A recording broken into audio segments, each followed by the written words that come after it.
In today's video, I'm going to teach you how to download all versions from Bible app. Even though you cannot grab every single version in one tap, I will walk you through downloading each one that is available for offline use, so you always have a Bible ready even without internet.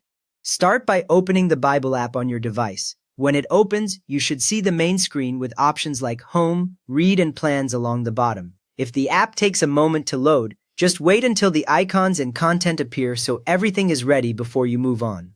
With the app open, make sure you are signed in. Look in the top corner for a profile icon or your picture. If you see your account there, you are signed in already. If the app asks you to sign in, use your usual account details.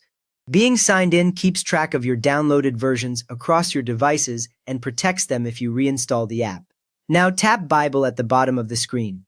This takes you to the main reading view. You should see a passage with chapter numbers and the text in the middle of the screen. At the top, you will see the current book, the chapter number, and the name of the Bible version that is active. Next up, tap the Bible version name at the top. For example, it might say NIV or KJV.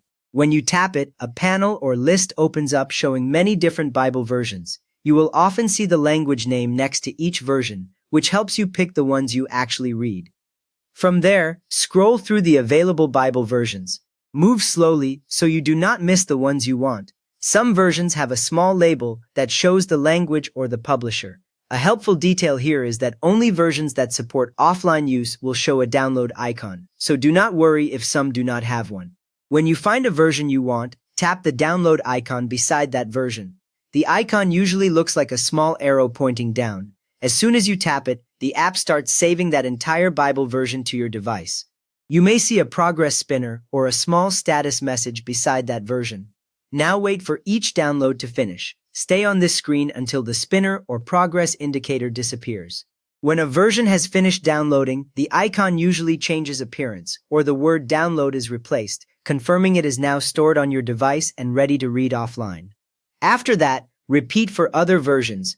Scroll to the next version you want, tap its download icon, and wait for it to complete. Keep going one by one until you have all the versions you regularly use. Now you know how to download every available offline Bible version you need in the YouVersion Bible app. If this helped you get your favorite versions ready for offline reading, please give the video a thumbs up and subscribe if you would like more simple Bible app guides.